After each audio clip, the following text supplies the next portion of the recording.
Bonjour, c'est Julien du blog Réussir son management. Je suis ravi de vous retrouver aujourd'hui pour ce nouveau sujet. Alors aujourd'hui, sujet très intéressant puisque nous allons voir comment créer et développer la cohésion d'équipe. En effet, en tant que manager, c'est un incontournable de notre métier. En tant que manager ou leader, effectivement, la cohésion de nos équipes est essentielle. Pour atteindre nos objectifs, il faut des équipes soudées et qui aillent dans le même sens. Alors, la cohésion d'équipe, c'est pas la somme des individualités de chacun, c'est beaucoup plus que ça. C'est un moment donné, c'est un collectif. Effectivement, c'est des personnes qui travaillent ensemble dans un but commun. Alors pour ça, pour arriver à cet état d'esprit-là, il faut respecter 6 points essentiels selon moi que nous allons voir tout de suite.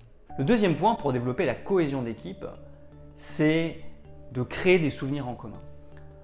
En effet, il faut apprendre à se connaître et briser la glace. Et apprendre à se connaître, c'est pas simplement savoir le nombre d'enfants de son collègue, ce qu'il aime et son parcours professionnel ainsi que sa vie.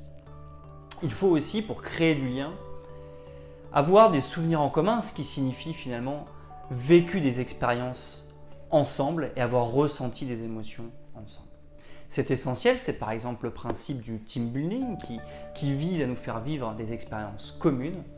En effet, une fois que nous aurons ressenti des émotions communes, nous aurons finalement franchi une barrière et nous aurons appris à mieux connaître la personne et à créer un lien commun. Le deuxième point pour renforcer la cohésion d'équipe est de s'assurer que nos équipes régulièrement ont des projets en commun. En effet, la cohésion d'équipe permet de mieux mener les projets en commun, mais les projets en commun permettent aussi de mieux mener la cohésion d'équipe. Qu'est-ce que ça veut dire? Je vais prendre l'exemple du sport et par exemple du football. Les équipes, plus elles vont jouer de matchs ensemble, plus elles seront performantes. Plus elles seront performantes, plus elles joueront de matchs ensemble. C'est exactement le même principe. En effet, chaque projet, au-delà du fait qu'il va être réussi ou non, va permettre aux équipes de s'améliorer, que ce soit dans l'organisation, la coordination, le dialogue et les relations. Donc il est essentiel de régulièrement enchaîner les projets en commun pour permettre une meilleure cohésion d'équipe. Le troisième point essentiel pour mettre en place la cohésion d'équipe est directement inspiré des entreprises libérées d'Isaac Gates.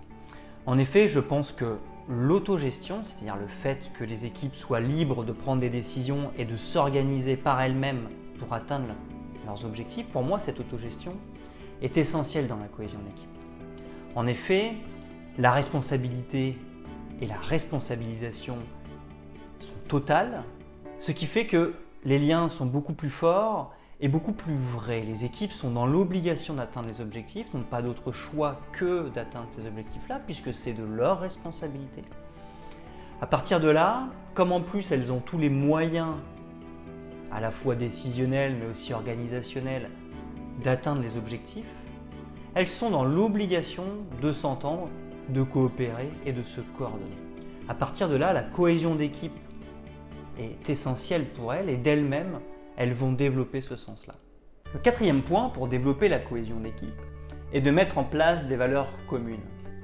En effet, ces valeurs communes, cooptées et décidées par le groupe ainsi que par le leader ou le manager, ces valeurs communes vont servir de règles ou de références dans les relations entre les personnes et les comportements.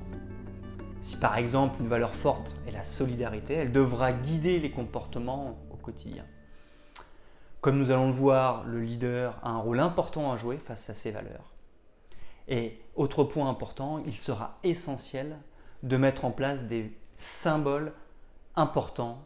Le cinquième point qui permet de développer la cohésion d'équipe est d'avoir une vision commune. En effet, prenons l'exemple d'un groupe sans vision commune. Si l'un cherche à s'enrichir et que l'autre cherche à évoluer, face à une problématique, la solution pourrait être pour l'un de prendre une décision économique qui l'enrichira sûrement. Quant à l'autre personne, il pourrait prendre une décision qui fasse plaisir à sa hiérarchie en vue d'avoir des chances d'évoluer. Le fait d'avoir une vision commune fait en sorte que nous prenons des décisions et menons des actions en fonction d'une finalité commune. Par exemple, si la finalité commune est la satisfaction totale du client, il ne sera plus question de s'enrichir ou d'évoluer, mais bien de satisfaire le client. Pour ça, il est donc essentiel d'avoir une vision commune, mais celle-ci doit forcément être partagée. Si les équipes subissent cette vision commune et ne sont pas en accord avec celle-ci, ils feront autrement. Pour ça, il est essentiel de co-construire la vision, c'est-à-dire ensemble, autour d'une réunion ou d'un séminaire. Il sera l'occasion d'échanger avec ces équipes, qu'elles échangent entre elles et qu'elles proposent effectivement une vision commune, c'est-à-dire quel est le sens de leur métier au quotidien et quel est leur objectif ultime à court, moyen et long terme. Le dernier point pour mettre en place une forte cohésion d'équipe et la développer, dépend du leader. En effet, le leader joue un rôle central dans le développement de la cohésion d'équipe. Alors non seulement il est celui qui va impulser la démarche, il est celui qui va évaluer aussi le niveau de cohésion d'équipe, mais en plus de ça, le leader a un rôle essentiel qui est de garantir que les valeurs et la vision que nous venons de voir sont bien présentes. En effet, si un collaborateur ne joue pas le jeu, des valeurs et de la vision qui ont été décidées de manière commune, si un des collaborateurs ne respecte pas les règles du jeu, le leader devra alors intervenir pour soit recadrer, soit sanctionner, en tout cas pour rétablir les valeurs et la vie. Donc le leader a un rôle essentiel de garant des règles du jeu. Et puis le leader aussi joue un rôle essentiel dans son exemplarité. En effet, le leader est quelqu'un qui est regardé par ses équipes. Si certaines règles, disons certaines valeurs et une vision sont en place, le leader doit les incarner et au quotidien, il doit montrer comment agir à travers ce qui a été décidé de manière commune. Ce que je peux dire en complément sur le développement de la cohésion d'équipe, c'est que comme nous venons de le voir, le leader a réellement un rôle central. Le métier du manager est en train de changer et aujourd'hui, finalement, l'attitude, le comportement, l'exemplarité du leader est essentielle. Ainsi, lorsque nous observons la cohésion de notre équipe, il est essentiel de se poser la question: quelle attitude est-ce que j'envoie à mes équipes? Quelle image est-ce que j'envoie à mes équipes?